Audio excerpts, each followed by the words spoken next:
réaction contrastée des États membres s'explique par des intérêts économiques divergents, par des sensibilités politiques différentes et par des visions stratégiques parfois incompatibles.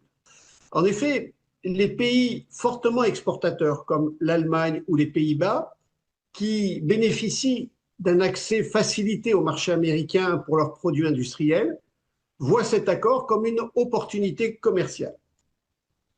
À l'opposé, des États comme la France, l'Italie, l'Espagne, où l'agriculture, les services et les industries culturelles sont plus exposés à la concurrence américaine, eh bien, ces pays s'inquiètent d'un nivellement par le bas des normes sociales, environnementales et sanitaires. Et donc, ils craignent une forme de désarmement réglementaire.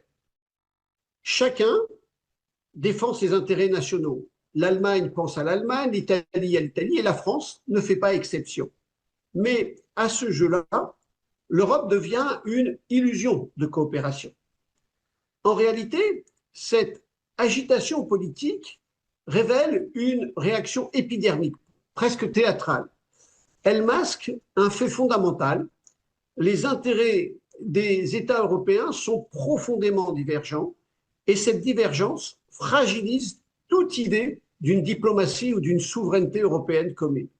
Et tant que les dirigeants européens, à commencer par les Français, ne penseront pas et n'agiront pas en véritables Européens, l'Europe ne sera qu'un marché et jamais une puissance. Et puis, enfin, certains pays de l'Est, comme la Pologne ou la Hongrie, y voient pour eux un levier géopolitique pour renforcer le lien transatlantique face à la Russie, alors que d'autres pays, comme l'Autriche et la Belgique, alertent sur une perte de souveraineté européenne.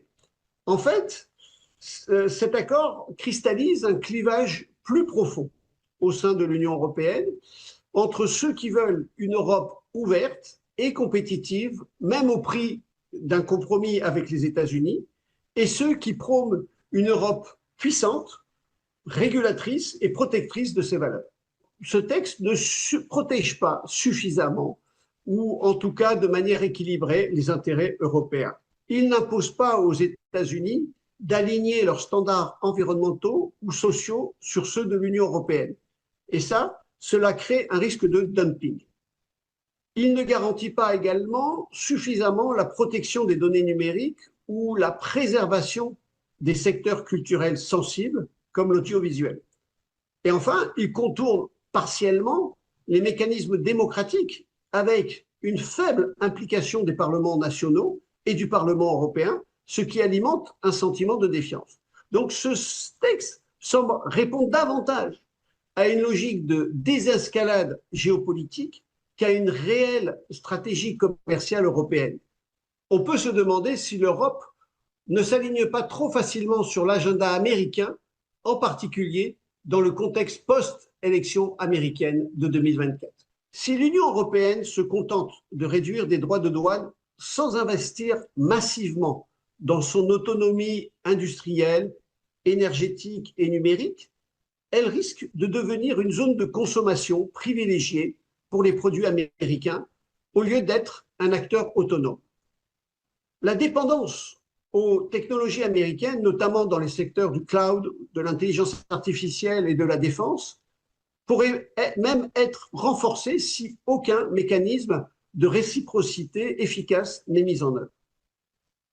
Toutefois, si l'Union européenne utilise cet accord comme levier pour accélérer ses propres réformes, investir dans l'innovation verte, renforcer son marché intérieur et imposer ses standards, alors elle peut tirer parti de cet accord pour redevenir un pôle de compétitivité globale. Mais pour cela, il faut une volonté politique européenne forte, ce qui aujourd'hui reste trop fragmenté. Sinon, cet accord risque de conforter un déséquilibre transatlantique où l'Union européenne joue un rôle d'appoint plutôt qu'un rôle moteur. En fait, ce nouvel accord est à double tranchant. Il peut être un accélérateur de puissance ou un facteur de dépendance selon ce que l'Europe en fera. Et la balle est dans le camp des Européens, à condition qu'ils jouent enfin collectif.